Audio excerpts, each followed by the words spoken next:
So I picked up this pocket hole jig by Kreg. Sorry about the mess. I'm in the middle of a project here, and I haven't had one of these before. Typically what I would do when I connect certain pieces, I would either do like a mortise and tenon jig or maybe use some dowels.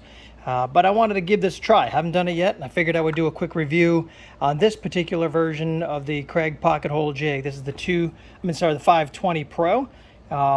There are a couple of other options. There's one that's a little heavier duty than this that clamps down as well. And then there's another smaller one that is really portable. You can pretty much put it in your pocket. But I decided to go with this one. I picked it up at one of my local stores here at the local Rockler store. I think it was 89 bucks, 99 bucks for this. So let's see what we have inside.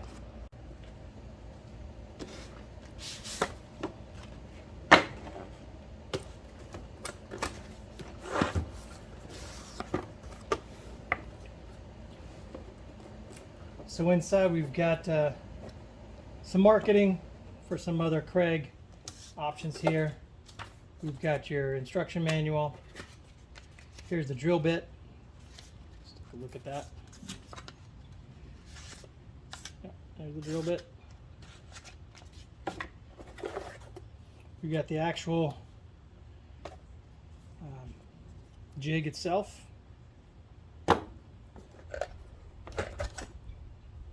Got a drill bit to screw in the screws that come with it. We got 2.5 inch screws here. 1.25 inch comes with it. Not bad. There's 60 in each one of these, or 40 in this one, 60 in this one. It also comes with a clamp to help you attach the jigs together, the pieces of wood together, so you can hold the joints together while you use the jig itself. And then you've got, these are your adjusting tools. So this collar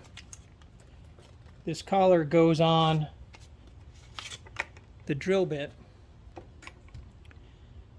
Inside you've got this screw. Loosen it, there it is. You put the collar on, and it has the depths written out here for you to put the collar on and know, oh, there we go, how far you need to go. You got this little gauge here, if I can get this on. There we go. So you can see how you can put 3/4 inch, 1/2 inch material, or 1.5 inch material. I'm going to be working with 3/4 inch material, so I'm going to put that here, tighten this on.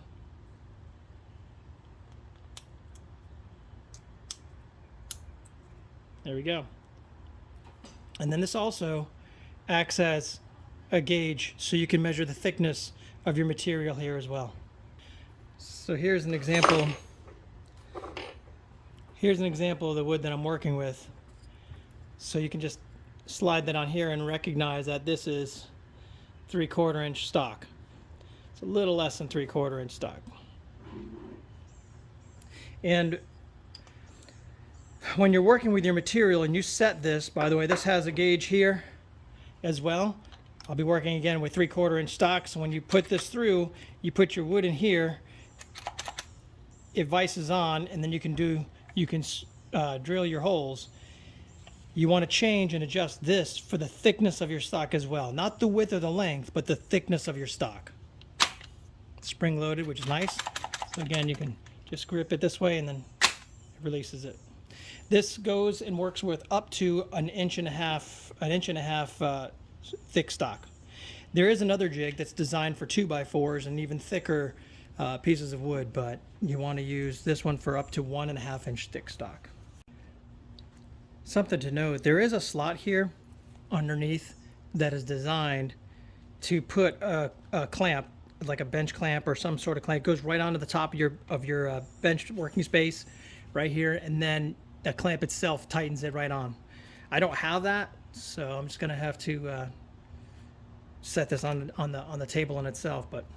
And then of course, once you get to the point where you need to go and lock it, you turn this and lock this, and it prevents you from loosening this if I did it right. There we go. Turn it, lock it. Okay, so when you put your piece of wood in here that you're going to be drilling these pocket holes in, you want to put the solid piece straight down. Again, your thickness is 3/4 of an inch thickness, not 1.5 inch thickness. So I'm going to have to change this down. Just like that. My arm was probably in the way, but you can adjust this. There's two pieces here. You push them in, and it slides down to either 1/2 inch, 3/4 inch, or you can slide it all the way up to 1.5 inch. You want to put your board in. There's also an alignment piece here. I don't know if you can see it or not, but there's these markers here. So you can align it up directly with the screw hole in these indicators and marks here, or these determine how far away from this line you're going to be. So you can measure at 1/4 of an inch, 1/2 inch, all the way out to 1.5 inches. So you put your piece in. I don't really care because I'm just doing a test piece. I don't care where it is. I just want to make sure I got the right depth and gauge. Squeeze this tightly so it doesn't go anywhere.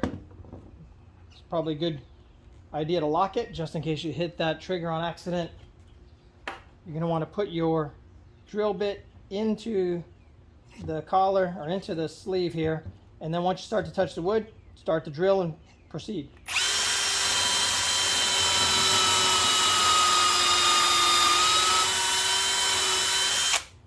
You want to go all the way down until the collar hits this piece. Unlock.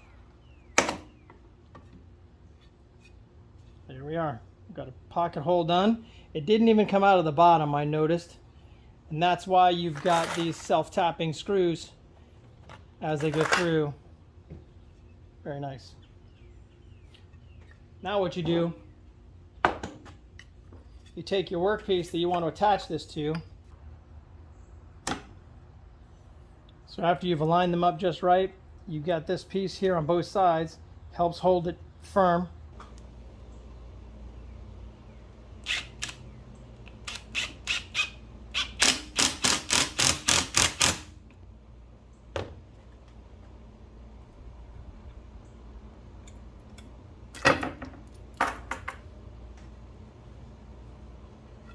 There you go, work like a champ.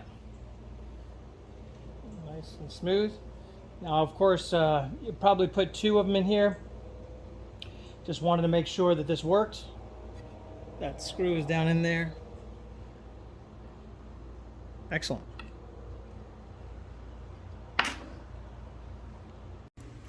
So wrapping up this video, I want to tell you that this pocket hole jig did a great job. I didn't doubt that it was going to do a great job. I mean, these things have been used for a while. It's just the first one that I've owned, and I was very pleased with the outcome. I built a face frame for that bar you might have saw in the background on the video, and again, it did a great job. So the purpose of this video is to at least let you see how it works, and you can learn a little bit about it before you actually bought one for yourself and spent the money on it. So thanks so much. Feel free to leave any questions or comments down below. Happy to help any way I possibly can. Appreciate it, everybody.